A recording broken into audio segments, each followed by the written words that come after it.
แล้วบัดจูแขนกันไปนั่งไปว้าวไปหอมแก้มบาดเดียวแล้วเศร้าเลยโอ้ยเนี่ยนี่แล้วพี่น้องเลยฟังฮะจับแขนกันมาเพราะพี่บัดอีออกันบัดนี้ให้เลิกบ่ได้นะตกลงเนาะหมดบ่จะเลิกบ่ได้บ่คือบ่จอยจอยบ่เลิกบ่ได้ดีว่าไผเลิกบ่ได้บัดนี้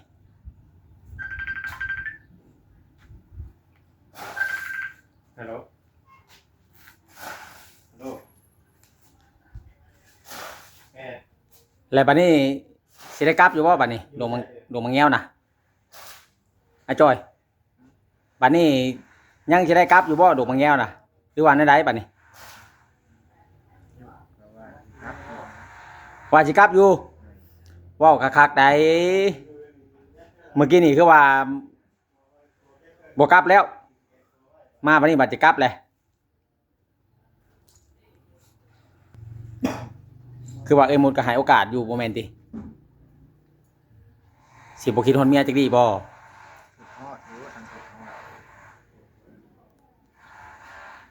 เปลี่ยนแปลงนะการข่อยบอกข่อยสอนคือเราสอนเรายังมีอนาคตแบบว่าข้างหน้าเนาะถ้ามันเฒ่าแล้วมันถึงอายุแล้วเวลาข่อยเว้าเวลาข่อยอย่างง่ายเจ้าให้พังแม่ว่าจ่ายพังว่าคำสิข่อยเว้าไปนี่ข่อยก็ให้อภัยทุกสิ่งทุกอย่างนะข่อยจ่อย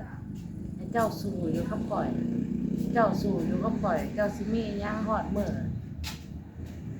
คันเจ้าคำว่าบ่สู้คำว่าของเจ้าว่ามันสู้บ่ได้แล้วเท่านั้นนี่กับเพิ่นอยากฮู้เนาะเจ้าเปลี่ยนบ่เปลี่ยนแล้วก็คอยให้อภัยเสมอคันที่ว่าพ่อเมียคอยให้อภัยเวลาคอยบอกคอยกล่าวกับเจ้าว่าอันนี้คือนั่นอันนั้นคือนี่เจ้าใส่หัวคิดกับปล่อยแน่นะ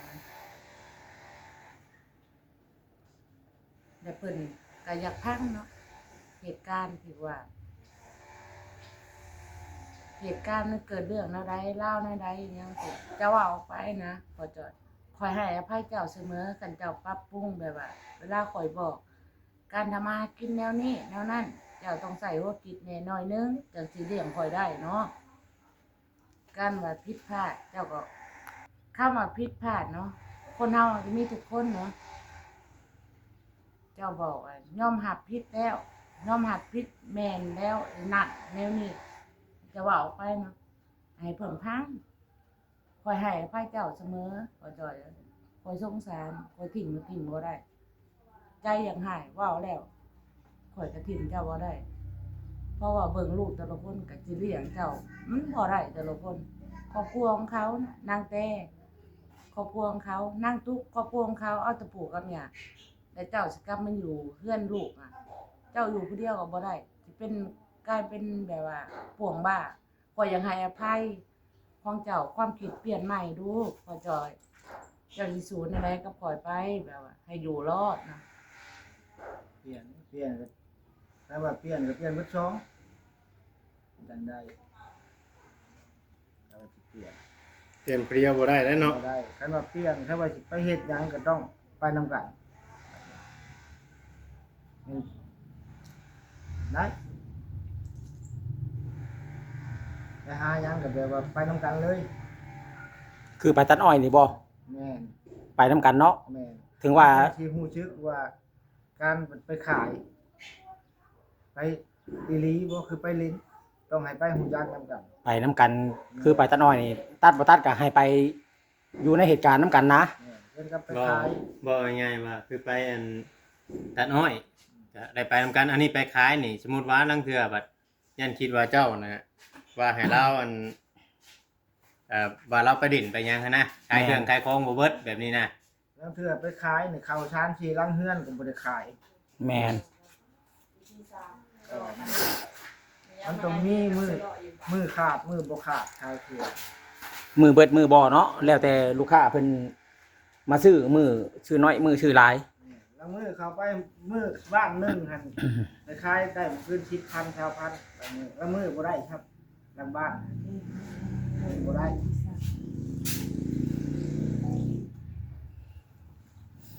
คันว่าเปลี่ยนนี่ให้เปลี่ยนเบิดทั้งสองคนทาง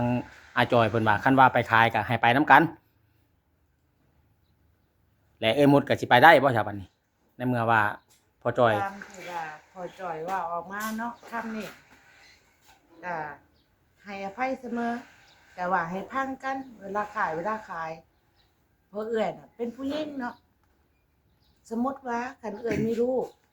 เอื้อยต้องหนังเลี้ยงลูกให้นมลูก โด เฮ็ด ย กับข้าวกับปลาถาลูกให้ลูกแล้วก็ผัวอหยังสิเอื้อยสิไปนำได้บ่เจ้าต้องมีชีวิตแบบว่าสู่เพื่อเอื้อยได้บ่ แต่ตอนนี้นี่คือทางไอ้มดนี่ยังบ่ทันมีลูกเนาะ โดย แต่ว่าไปนํกันนี่ โดย ได้บ่ คือการที่แบบว่าวางอนาคตไว้เพื่อต่อไปแม่นบ่ โดย คือการที่ว่า อยากให้ชัดเจนว่าเจ้าไปผู้เดียวได้บ่ค้าขายมาเลี้ยงลูกเลี้ยงเมียคันว่าลูกเมียก็อยู่ในห้องเนาะห้องก็เฮาเซาข้าวก็เฮาซื้อ เจ้าที่มีความอดทนแนวใดกันเฮาบอกกันแล้วก็แนวนั้นแนวนี้แต่บ่ให้มีอารมณ์บ่มีเสียงเพราะว่าเฮาอยู่กันมาก็ซ้ำนี้เนาะแม่หมกก็พร้อมให้อภัยเนาะคันผัวเปลี่ยนแปลงว่าการที่แนวนั้นแนวนี้เพราะว่าทิ่มเพิ่นบ่ได้เนาะทิ่มได้จังได เป็นอะไรจะคือว่าตัดสินใจอยากว่าอยากเช่าเป็นอะไรคือว่านั่นแต่เฮาคือว่าบอกอยู่ว่า ก็คือที่แบบว่า ให้ผู้ใหญ่เพิ่นได้คิดฮู้ว่าความเว้าของเอ้ยหมดนี่แบบว่ามันชี้แจงแล้วทั้งผัวนี่มันบ่นำพาเนาะให้เอื้อยหมดนี่ใช้สมองคิดอยู่อย่างเดียว ตื่นขึ้นมาเฮ็ดหยังไปแนวใดสิเอาตัวอยู่รอด เอาแบบนี้เด้อเฮาสิเว้าให้เจ้าฟัง คือที่ว่าผู้ใหญ่เพิ่นช่วยมาน่ะเพิ่นเห็นเจ้าน่ะกล้าปากกล้าเว้า โดย แต่อยากให้เจ้าน่ะเจ้าบ่ขับรถบ่เป็น โดย อยากให้เจ้าน่ะเป็นคนพาเฮ็ดพาช้างพาหา โดย เพราะว่าแต่ก่อนน่ะเพิ่นก็ติดตามทั้งพ่อจ้อยมานี่ ติดตามตลอดอยู่แล้ว แต่ว่าเราน่ะบ่ได้เฮ็ดหยังหรอกบ่ปากบ่เว้างูงี้แบบนี้คือ คน ตัว เว้า เรา บ่เก่ง แม่นแต่ก็มันดื้อขึ้นยากในตัวพ่อจ้อยเว้าง่ายๆซะ โดย บัดนี้แหละจังให้เราน่ะเป็นคนที่ขับรถให้เจ้าน่ะไปนํกันเจ้ามีความสามารถในด้านเว้าหรือว่านู่นนั่นนี่ก็ โดย อันนั้น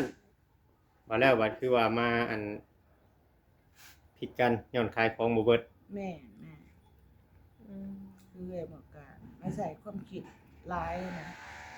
เอื้อยก็เสียใจผิดพลาดเนาะ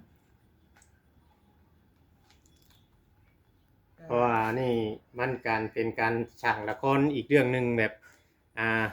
ให้ผู้ใหญ่เพิ่นผิดหวังนํหลายคนเด้อันนี้ แม่น ผู้ใหญ่ก็หลายคนที่ว่าเพิ่นช่วยเข้ามาแล้วก็เพราะว่าคือเพราะว่าเนี่ยทางเพิ่นช่วยเพิ่นก็เบิ่งย้อนว่าอันนั้นช่วยปุ๊บแล้วเฮาสิอยากได้ใจเฮาโลดบ่ได้เงินอยู่นำทงเพิ่นเด้ คือกับเฮาไปขายเนาะ แม่น เพื่อเพิ่นสิซื้อเพื่อเพิ่นสิมักของเฮา แม่นว่าเจ้ามีวิธีใดสิดึงดูดให้ลูกค้าได้เอิ้นคนมาซื้อนำเจ้าได้นะเว้าง่ายๆซะเอาไปขายสมมุติว่าไปกับบ่ปากบ่เว้านั่งหน้าบูดอยู่กับไผสิอยากซื้อนำเจ้าเนาะการค้าการขายมี ต้องมีการเว้าแล้วก็ต้องเว่าง่ายกับอันเรียกลูกค้าเรียกใจลูกค้าเนาะดึงดูดให้เขาเจ้ามาซื้อน้ำเฮานั่นแหละเจ้านี่เป็นคนแบบว่าเว้าเป็นแน่คือทางอันไอ้จอยบัดที่แล้วฮะเขาถามเรายังบ่จะปากเนาะบางเทื่อหั่นน่ะกลับไปขายอยู่เราอะแต่ว่าการค้าขายนี่ก็มือขายดีก็เบิดไว้มือได้ขายบ่ดีนี่ก็เหลือมาเป็นเรื่องของปกติตรงนี้หั่นน่ะก็ให้เข้าใจอันนี้สิผิดกันในเรื่องค้าขายบ่เบิดแหละมันก็สิเป็นไปบ่ได้เนาะบ่เวียงต้องช่วยกัน แม่นต้องช่วยกันหาแนวคิดว่ามันขายบ่เบิดแหละมื้ออื่นนี่เฮาสิเริ่มต้นแต่ไสเฮาสิออกไปขายตอนใดเวลาใดข่อยสิไปนํเจ้าบ่จังซี่ช่วยเจ้าขายบ่เจ้าแหละมีแต่โทษทางอันว่าเราขายบ่เบิดแหละมันคือว่าง่ายกับแบบโยนความผิดให้แต่ทางพอจอยเนาะเฮาอยู่นํกันเฮาต้องหาวิธีช่วยกัน คือทางอันอาจอยเราบ่คนแบบบ่มักปากนี่เจ้าเป็นคนมักปากเจ้าก็ไปนำเราเป็นคนขับรถจังซี่เจ้าก็ไปได้บอกหมด โดย หมดเพิ่นว่าไปได้อยู่ ถ้าว่าพอจอยออกมาว่าในคลิปน้อยผู้ใหญ่เพิ่นพังแล้วก็ว่าให้เมียน่ะ ไปนำค้าขายอิหยังนี่ให้ไปนำกัน แต่ความคิดของเอื้อยผัดว่าคันพอจ่อยค้าขายพอจ่อยขับรถเป็นเนาะใส่เพิ่นค้าขายแล้วก็เอื้อยอยากหาเวียกรายเดือนรายวันจังซี่เพื่อค่าห้องตอนต่อไปเนาะ โดย โดยแต่ว่าเพิ่นอยากเอาอันเอื้อยหมดนี่ไปนำก็สิไปเนาะก็สิเฮ็ดไปค้าขายนำกันเนี่ยก็เรื่องเดียวกันนี่สิแปลว่าคันเฮาสิหาเงินเดือนก็คันนั่งรถไปเนาะคันนั่งรถไปผัดเอื้อยต้องเป็นคนผู้เว้าผู้ปากว่าเอื้อยห้องผู้นี้เว้าผู้นั้นอหยังจังซี่ก็สิค้าขายได้กว่า แต่ตามความคิดของพ่อจ้อยเว้าเนาะ แม่น แต่ว่าเพิ่นเป็นคนบ่มักปากบ่มักเว้าอหยังสิคันไปไสต้องไปนำกันอหยังสิเฮ็ดอาชีพใดอหยังสิ ตกลงเฮ็ดอะไรบัดนี้บ่จอย ก็ถามพ่อจ้อย บ่พ่อจ้อย แต่ว่าเอ้ยหมดน่ะให้อภัยตลอด แบบว่าชอบพ่อเหมือนกันบ่สิเฮ็ดเวียกเฮ็ดงานอหยังสิ หรือว่าสิอัน ก็ยังงง หรือว่าสิคุยกันก่อนบ่อีกมื้อหนึงบ่คือว่าแนวใดคันคุยก็คุยอยู่ในคลิปคันจบก็จบอยู่ในคลิปของคลิปนี้ก็คันจบกันก็ให้จบมื้อนี้คันพร้อมกันไปเดินทางต่อก็พร้อมเพราะว่าเอื้อยให้อภัยตลอดเนาะก็ฮักและเป็นห่วงแบบว่าหนึ่งมากอ่ะจังให้เราไปทางใดเนาะพ่อจอยก็อายุซำนี้แล้วเอื้อยหมดก็อายุซำนี้แล้ว เจ้าวันหากันมาคิดไล่ในตอนนี้เนาะมันนั่นผู้ใหญ่หรือว่า FC เพิ่นก็เห็นทั่วโลกแหละ มันออกตั้งเท่าไรคลิปเลย แม่น ยังเรียนมนต์คือตัดสินใจกระทันหันเลย พอจอยสิเก็บเครื่องเมื่อบัดไปดึงแขนเอามามาเว้าอยู่พี่บัดนี้ เปลี่ยนใจบะ เปลี่ยนใจ ก็ บ่ให้เมื่อว่าวันนี้ คันเพิ่นมีไล่คิดแบบว่า เปลี่ยนใหม่ซะคันว่าต้องการว่าจะไปค้าขายต่อไปก็เพิ่นอยากได้หมดน่ะไปนํที่ห้องลูกค้าเรียกลูกค้าไปผู้เดียวบัดเพิ่นบ่ได้ห้องบ่ได้อีหยังเลยนี่ขายของบ่ขาด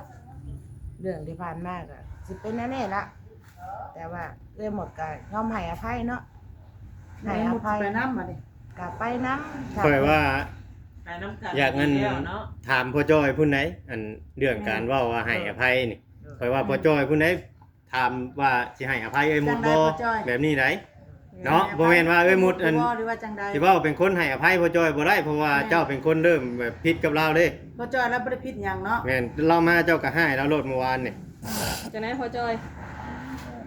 เรื่องให้อภัย เว้าดังๆพ่อจ้อย เรื่องให้อภัยนี่ก็แม่นอยู่ อืม คันว่าให้จะได้ก็ให้เพียงแบบว่าบ่แม่นสิให้เฮ็ดว่าอันจะไปทันเด้อเขาสิอยู่ทางนี้แหละจักหน่อยลบมามันสิมีการผิดกันอีก แบบไร แบบที่ว่าให้ไปขายเครื่องขายของแล้วปล่อยให้ไปผู้เดียว อืม บัดมาเครื่องของบ่ขาด อืม แล้วยันให้พ่อจ้อยยันให้แล้วเจ้าอีก ความหมายนี่ เอามาลง เรา มาอีก บอกว่าสิหมายความว่าไปไสนี่อยากให้ไปนํกันแม่น เบิดบ่เบิดก็ให้เฮ็ดนํกันหั่นนะ เฮ็ดหยังก็แม่นว่าไปนำกันนะมันจะสิฮู้จักว่ามันเป็นแนวใด อืม สิ่งที่ไปเนี่ยนะ ไปใช้บัตร ไหนล่ะบัดนี้ อยากให้ไปน้ำกันเนาะความคิดของเจ้านี่ อยากให้อยู่ในเหตุการณ์ไปขายเครื่องนี่มือหนึงนี่มันได้ขายซำใดอยากให้ไปเห็นตัวจริงนะขายเบิดบ่เบิดก็ให้อยู่นํกันคันว่าหายไปผู้เดียวนี่ย่านกรรมมาแหละสิมาโทษว่าขายเครื่องบ่ขาดเลยสิมาให้มาว่าอีก บ่เอาสรุปสิซะแบบว่าทางหมดนี่ยอมแล้วทางพ่อจอยสิให้อภัยบ่ สิไปต่ออีกบ่ สิไปต่อหรือ ที่ว่า พอสำนี้ เจ้าสิไปต่อหรือว่าเจ้าสิอยู่นี้เว้าให้ FC เพิ่นฟังอยู่ในมื้อนี้นะ จบเลย ว่าบางเทื่อบางทีก็ เพราะว่า ชุมเฮาก็สิได้ไปเนาะ แม่น คำว่าตอนแรกข้อยคิดว่าสินำมื้อส่งเจ้าอยู่เฮือนพุ่น อืม ทาง สิว่าจังใด ถ้าว่าพอจอยไปต่อเนาะก็คือหมดเราว่าหั่นแหละพอจอยจะอยู่ในจุดนี้บ่ได้ต้องกระตือรือร้นขึ้นกว่าเก่าเนาะ เรื่อง ต้ เงิน หา เรื่องให้อภัยนี่มัน อืม คือว่ามันขึ้นอยู่กับเจ้าแหละตามที่ว่าข้อยฟังเรื่องราวเพราะว่า ต้อง ตอนแรกมันบ่ได้มีปัญหาหยังเด้หมดเราเป็นคนเริ่มก่อนได้ตัวนี้น่ะ แม่น ละมาดขายเครื่องอะไรทั้งนั้นให้แล้วก่อน ตัดสินใจ ผู้เดียวเลยว่าสิให้อภัยหมดเพิ่นบ่หรือว่าสิไปสิเลิกกันแยกทางกันเลยจังซี่นะ พร้อมให้อภัยเราอยู่บ่หรือว่าอ่ะจังไดก็ข่อยก็สิย่าและก็แล้วแต่เจ้า เรื่องนี้นะการตัดสินใจของเจ้า คือว่าสิโทรปรึกษาลูกเต้าเจ้าบ่คือนู่นนั่นนี่เฮาก็บ่ฮู้เนาะ แม่นบางเทื่อก็เฮายังบ่ทันได้ให้คำตอบ ยังคิดก่อนตัดสินใจก่อนก็แล้วแต่เจ้า กระทันหันโพด แม่นมันด่วนโพดหั่นน่ะ ถือได้ว่าเนาะ ผู้ปรับมันมาเปลี่ยน เพราะว่าพิษล่ำเทื่อเบื่อล่ำที่เนาะคนเฮาก็อยู่นำกันมาเป็นปีก็บ่เคยเว้าเคยว่าหั่นนะคันเฮาตัดสินใจปุ๊บปั๊บอ่ะบ่ให้อภัยโลดก็มันก็คือว่าอันนั้นโพดเนาะบ่เวียง แต่ป้าว่าไล่เราตัดสินใจก่อนเนาะมีแต่ตัดสินใจ เราเหลียวเบิ่งเมียเราพุ่นเด้นั่นผู้ยุ่มอยู่น่ะ เนี่ยฮะ โอ้ยให้อภัยแน่นอนข่อยว่าแน่นี่นะ เอาแบบว่าไปต่ออีกเบื้องลองเบื้องก่อน เอาอีกบ่ลองมึงบ่ อยากลองมึงอีกสักตั้ง แม่น ลองมาอีกยุคนึง คันว่า ดีใจแล้วครับ เอ้ยข่อยยุ่มทั้งนั้นนะ ยิ้มแล้วทั้งนั้น โอ้ยพี่น้องพุ่นน่ะยิ้มแล้วพุ่นน่ะนั่งยิ้มแล้ว ยิ้มแล้วทั้ง เพ นั้น ราะว่ามีคือหนึ่งคือเดียว อ่า คันว่ายังกลับมาเป็นอีกคือเก่าก็ถึงว่า บ่ให้โอกาสแล้วบัดนี้เนาะ บ่ต้องเว้ากันเลยมีแต่ว่าปินหลังใส่กันแหละ ไปเป็นมัน แม่น อันนี้คือคำตอบของทางพ่อจอยอันนี้เนาะ แต่ว่าอันนี้บ่เวียงก็สิเสนอขอให้ฟังเนาะ เพิ่มเติมอีกบ่ แบบว่าคือว่าเรื่องมันเป็นแบบนี้แล้วเนาะมันสาวความยาวสาวความยืดนั่น คือว่าทางผู้รักผู้ใหญ่เพิ่นก็เบิ่งเนาะมันบ่งามมันบ่งามในหูในตาแต่ต่อไปบางเทื่อบางทีนี่ อาจจะบ่มีผู้ช่วยและชุมเจ้าต้องสู้ดิ้นรนด้วยตัวเองนะบัด แม่น อ่า เอาบ่สังคมเชื่อถือเลยเด้ แม่นเพราะว่าเฮาพยายามช่วยชุมเจ้าเต็มที่แล้วเงินผู้รักผู้ใหญ่เพิ่นฝากมาทุกบาททุกกีบทุกสตางค์เฮามามอบให้ชุมเจ้าเบิดเฮาบ่ได้หยังนำเฮาบ่ได้บิแบ่งเอานำชุมเจ้า เพราะว่าผู้ใหญ่เพิ่นมอบหมายถ้าเงินมันบ่ตกมือผู้เกี่ยวเพิ่นก็ต้องถามคือเก่าแบบเดียวกับทางน้องตุ๊กมอบให้เขามามอบแล้วเราบ่ส่งให้หั่นแหละอันนี้เฮาก็อยากแจ้งให้ทีมเจ้าฮู้ต่อไปก็ต้องยืนด้วยลำแข้งของตัวเองบางเทื่อบางทีเนาะมันเกิดดราม่าขึ้นมาหลายกระชอกกระแชมันหลบแห้งได้ตอนนี้นะแต่ทางผู้รักผู้ใหญ่เพิ่นก็เมื่อยนํทางเจ้านี่เพิ่นก็เบิ่งมาหลายแล้วเนาะในเมื่อมื้อเช้านี้คือถ้าว่าเจ้ากลับไปพุ่นปุ๊บเพิ่นมีรางวัลให้ใหญ่เพิ่นมีรางวัลให้หรือว่าเงินให้ ตรงๆเลยเนาะ แม่น นี่เต็มทุง เพิ่นมีให้เงินน่ะแต่ว่าอันนี้เฮาบ่ได้เว้าว่าให้ป้าให้ห้างกันแต่ว่าทางชุมเจ้าเป็นคนโทรหาเฮาแล้วก็ ทีมงาน เดี๋ยวเฮาสิเอาคลิปที่ว่าเราโทรเมื่อวานนี้ลงให้พ่อแม่พี่น้อง FC เบิ่งคือกัน เพราะว่า ให้ FC ฟังคือกัน ขนาดนั้นเลยบ่ เพราะว่าเรื่องมัน โตเดือด ยา แท้ ว นี่ เรื่องมันยาวมันเว้า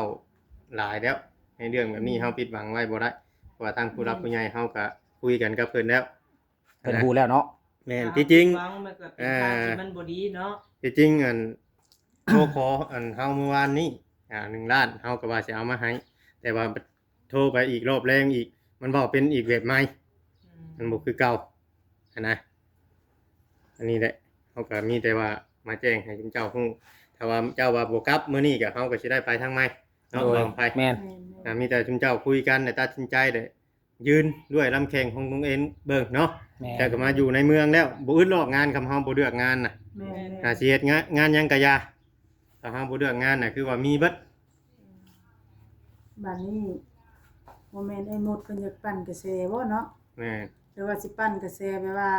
เฮ็ดป้าห้างกันเป็นกระแสบ่จังซี่นะ ก็แชร์ก็แช บาง ร์แบ ค บ น เป็ อาจ น สิอยากฮู้เด้ อื่นใครอยู่ไอ้ แม่นมื้อเดียวท่านได้ฮอดชั่วโมง ก็แชร์อื่นใครอยู่หรอกก็แชร์แบบนี้มันบ่งามเด้ แม่นมันบ่คักได้เนาะว่าเวียง รู้สึกของผู้รักผู้ใหญ่เด้ เนาะ ว่า แม่น คนสิถามมันก้อนมื้อเช้านี่เนาะ แม่น